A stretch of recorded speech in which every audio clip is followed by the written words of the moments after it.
today's session.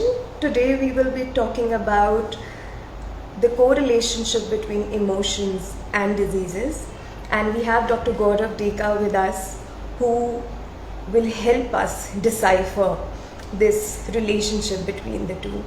Dr. Deka is my mentor. He is a transpersonal psychotherapist. He is a TEDx speaker, a systemic coach, a trauma resolution analyst, a writer, and these are just a few feathers on his cap. With this, I would request Dr. Deka to please join us. Hi. Yes, a lot of you joined. Great. Okay. I'll just...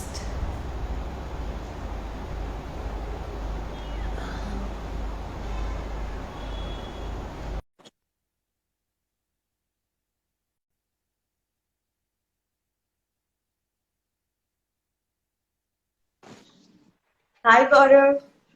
Hi, Sakshi. Hi. So Welcome and wonderful to thank see you you. so much for taking out time for us today. I Thank you. really Thank don't think anyone else could actually explain this correlationship better than you.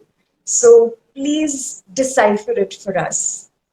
How do emotions actually impact diseases? First of all, thank you so much for inviting to this live. And yeah, I think I started my journey as a medical doctor, and while medicines did work, and it's not that it didn't work, but at the same point of time, I was more interested in understanding what kind of roles do human emotions play in on the body and in diseases. So my understanding says that it does play a huge role. You know, the way we feel, whether we feel happy or we feel sad or we feel angry or we feel guilty, has a direct effect on the kind of hormones that are secreted in the body. For example, when we are stressed, the amount of cortisol is going to go up in the bloodstream. Cortisol is the stress hormone, right? Yes. The moment we feel happy or the moment we have a sensation that we are being rewarded, well, dopamine is going to shoot high. The moment you get, let's say, right now Instagram Live is going on, and you have, let's say, 500 people, and you can see it on your screen, immediately your brain is going to secrete dopamine. Okay, 500 people, that's the reward I'm getting, right? So, which Yeah. means that for every feeling, there is a chemical effect happening on our body. Each chemical is able to motivate a cellular function, the way the cells will move, the cells will interact with themselves, the Yeah. cells will secrete, whatever they need to secrete, for example, digestive juices. So the function of the cell is based on what kind of information they get, and that information comes from these chemicals, as a result of which, if, let's say, I take a cab to my office, and every single day I encounter 3 hours of traffic and my stress is really high, as a result of which I have more and more cortisol on an everyday basis for the next 10 years of my life, what's going to happen to my organs? What is the kind of signal I'm giving to, let's say, my kidneys or to my stomach? There will be, of course, more acid secretion. And at the end of 10 years, we have a nice, beautiful ulcer. So Yeah. that's how emotions affect your body. Yeah. Yeah. So if we have to be a little more specific, so we can't really get into all the diseases, of course, because we have a Hmm. limitation of time here.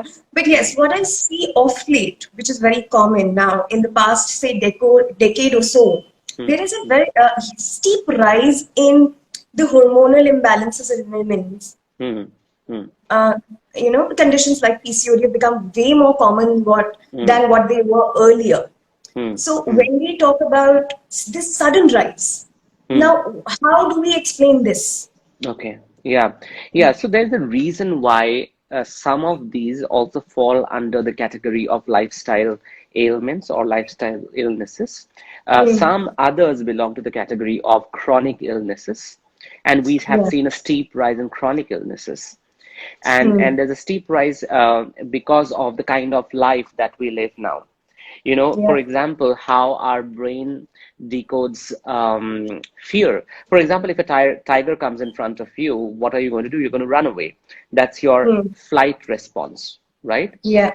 And when someone is screaming at you, well, abusing you, or challenging you, you are going to go and fight with them. That's your fight Yeah. response, right? Yeah. However, it doesn't happen anymore like that. A tiger is of course not going to come into your world.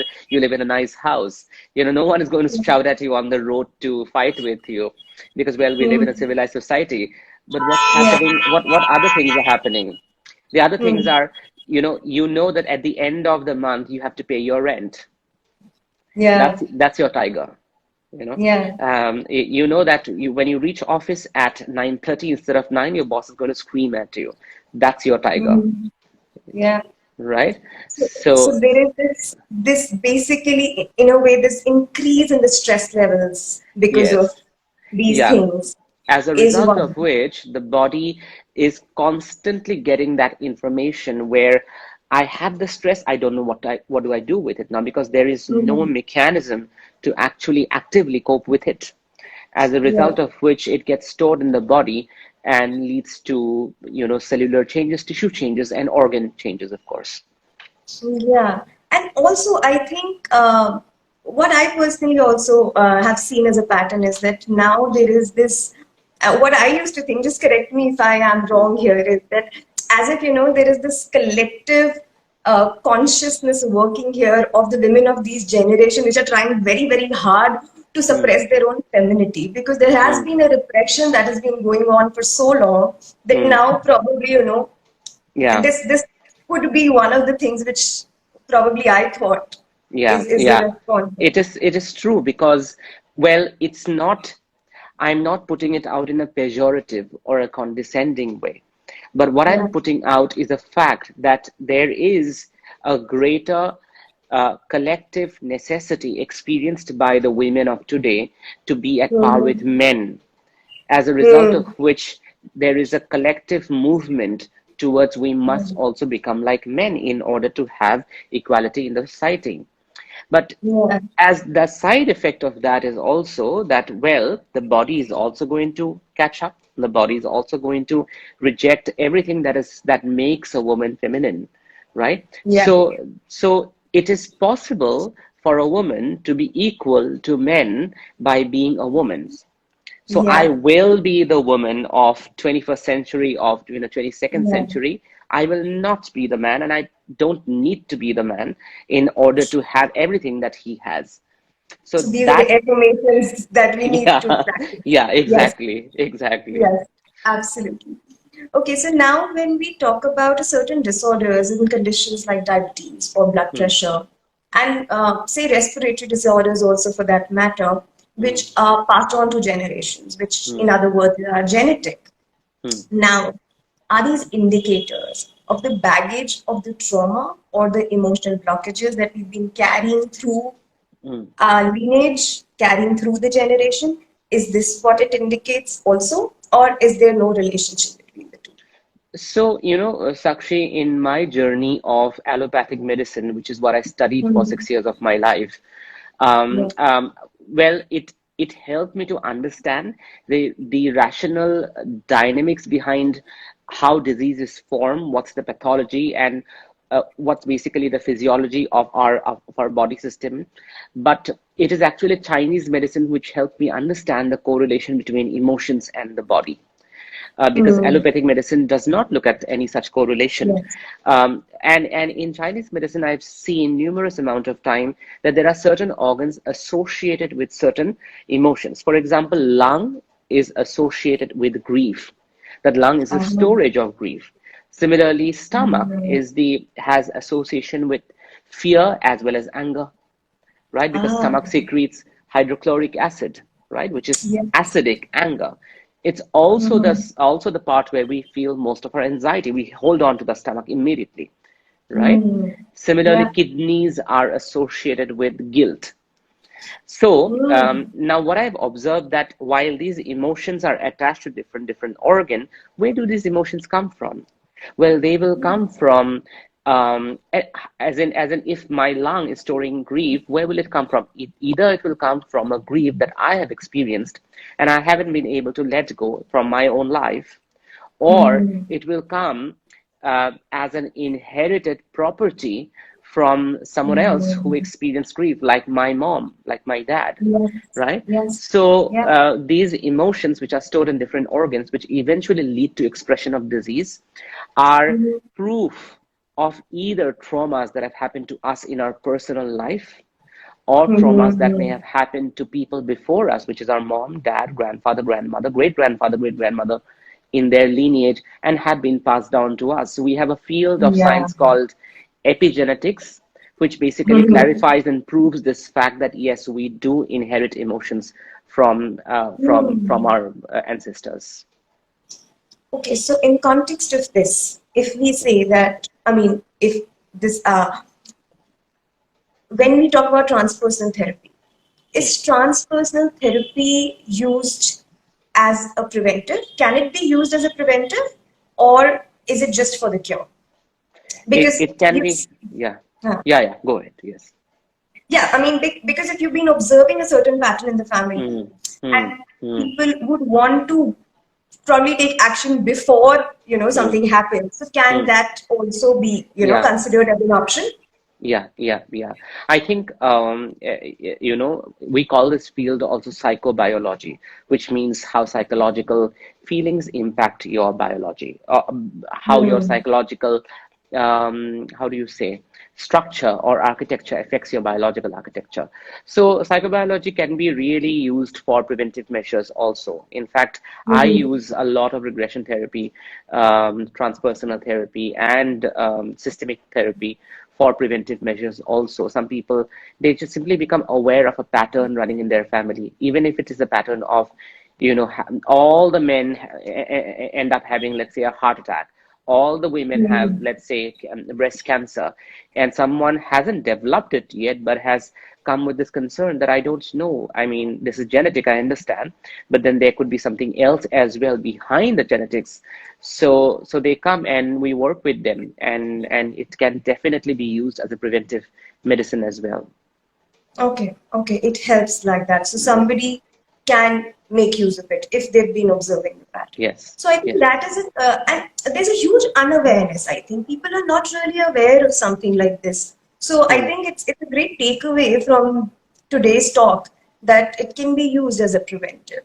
Yes. Also, there is a question from a viewer that why do we crave so much of sugar in stress? So if you can answer that for her. Yeah. I think, this is really interesting, because right from the very beginning, we are made to believe that Mm. sugar makes us feel good, you know. Yes. Yes. Um, so, so we don't realize the addictive potential of sugar. Hmm. So everything that is addictive to us has Hmm. basically the ability to bind to a receptor in our brain, and the receptor is going to send an information that Hmm. that you are feeling this. For example, let's say when sugar binds to the receptor in the brain is going to send a signal that you are feeling good now, you are feeling satiated. I'll give you an example. Hmm. You see cheese, we eat cheese a Yeah. lot, right? Cheese binds to the same receptor in the brain that heroin is a drug, you know that. Heroin Oh, binds to, okay? So yeah. although its potential is not as strong as heroin, but it's binding to the same receptor in the brain, which means that there will Hmm. always be this compulsion that every time you go to a hotel and look up at the menu, you want to have something cheesy, So instead of going for the Hmm. normal burger, you want to have a cheesy burger. Why does that happen? Because the receptor, and remembers the feeling, and it's going to code to the brain that this is what the substance that is going to make you feel good. Oh, So that's sugar does the interesting. same thing. It binds to a receptor in the brain, which is highly addictive. And Ah. because we grow up using it so long, for such a long amount of time, like right from the very beginning, we have sugar in our mouth. So that's the reason why it becomes so addictive. The craving is so strong. Yeah, and also as children, I think this is our conditioning, right? Like, Yeah, child is throwing a ball, the easiest thing is get him a candy. So candy. probably the Yes. brain goes back to that memory and wants to There's latch onto it. there are three aspects to any kind of craving or addiction. One is, the substance. Sorry, Yeah. one is the trigger. What is triggering you to do it? Like, I'm feeling Mm-hmm. sad. Let's go and open the fridge, right? Yeah. So the second is the substance. So you take the Mm-hmm. substance, and the third is the Mm-hmm. reward that you get out of it. So when you Yes. eat, you feel, oh, nice, it's so good now. Yeah. So that's the Yes. reward you are getting. Yeah. Yeah. That satiated feeling that, oh, Yes, I got what I wanted. Yeah. nice. Yeah. Makes a lot of sense. Also, when we talk about, you did mention that every part, every organ of our body, emotions get attached to it, and Yeah. that's what we were talking about. So when we talk about, say, something like thyroid, Hmm. how do we kind of find the relationship between emotion and a thyroid disorder? If Yeah. you can So just.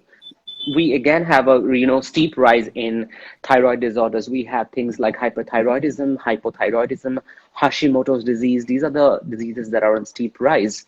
When I look at Mm, thyroid, scientifically, thyroid, again, in allopathic medicine, thyroid is the organ which basically controls your metabolism, the amount of mm, energy that the body is going to require in order to function. So if the body needs more energy, there's going to be more metabolism, and the basal mm, metabolic rate is going to be high, which is going to be functioned by the thyroid.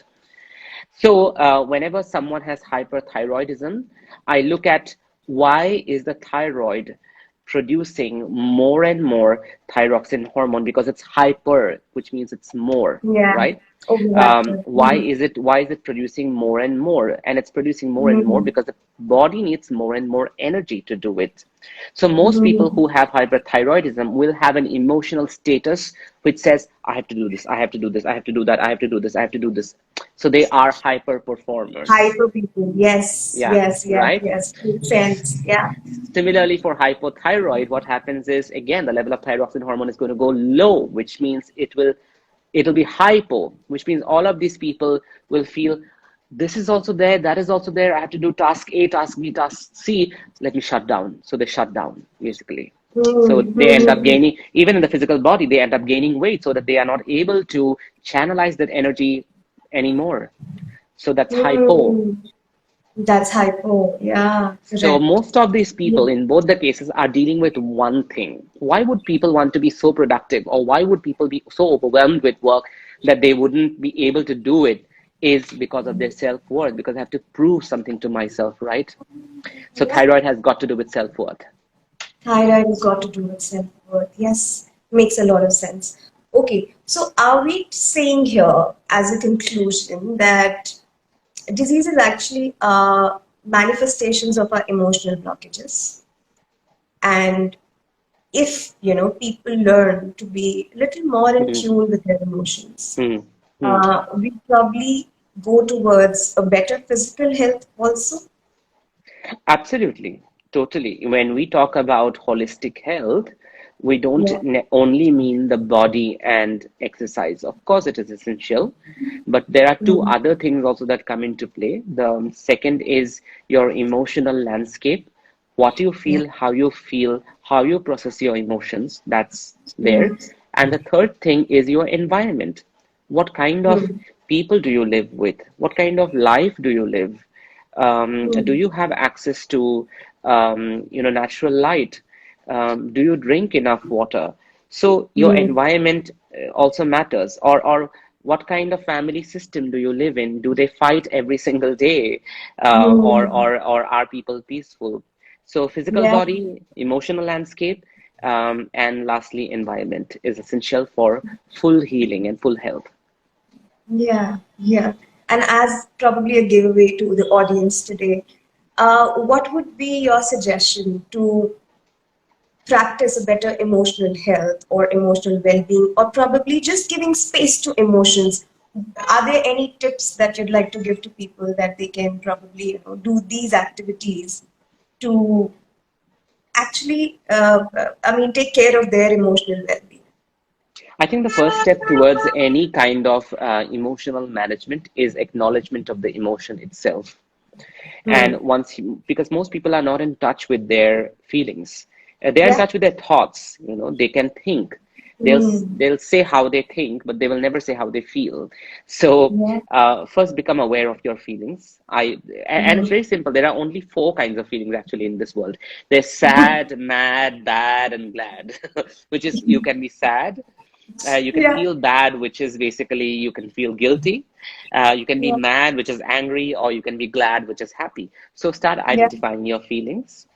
Have Yeah. a journal wherein you can journal on an everyday basis and say, these are the major feelings I felt throughout the day.